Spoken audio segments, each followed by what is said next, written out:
Bu kitobni yoza boshlaganimga 40 yildan oshdi. Bular mening kuzatuvlarim, o'ylarim, bir qadar armonli, bir qadar istihzoli, bir qadar tabassumli xulosalarim. O'tkir Hoshimov bu kitobni yozar ekan, to'g'ri, ikki eshik orasichalik mashhur bo'lmadi. Lekin kitobdagi jumlalar go'yoki hayotdan olingandek yozilgan. Har bir satrida anglagan inson uchun chuqur xulosa olsa bo'ladigan kitob. Ya'ni kitobda badiiylikka urg'u berilgan. Bu kitobni men kimga tavsiya qilaman? Asosan kitob o'qishga eng dangasa inson bor-ku, dangasa kitob o'qishga layoqatsiz insonlar uchun bu birinchi etap bo'ladi. Hozirgi kunda ommalashayotgan kitoblar seni sevaman demasa, xullas u janrdagi kitoblardan tamomila farq qiladigan kitob va bu kitobni o'qigan inson keyin o'zbek adabiyotiga ham tamomila qiziqishi uyg'onib, o'zgacha tafakkur va idrok etadigan kitob hisoblanadi.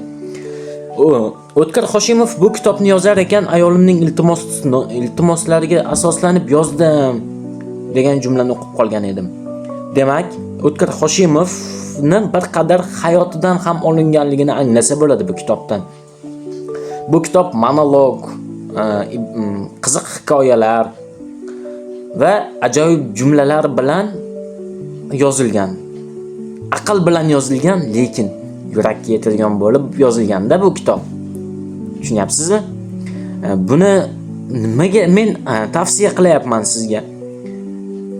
To'g'ri, endi ko'p kitobxonlar bo'lsa bu kitobni o'qiganligi aniq, lekin o'qimaganlar uchun ham badiiy adabiyotda, badiiy janrda yozilgan bu kitobda bitiklar.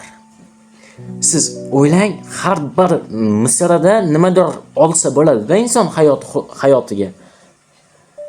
Xulosa qilish kerak. Har bir o'qilgan kitobdan to'g'ri amalda tatbiq qilish iloji yo'q bu kitobda ham, qaysidir kitobda ham. Lekin kitob o'qishni boshlagan inson da boshqalarga nisbatan o'sish ancha yuqorilashadi-da. Asosiy negizi shundan iboratki, buni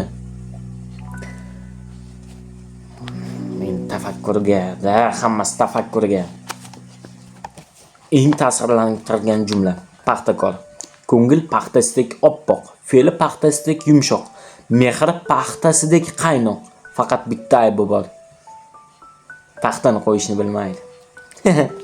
Ya, kulgili, qaysi ma'noda kulgili? Hozir bunda bizga yetadi yo'q.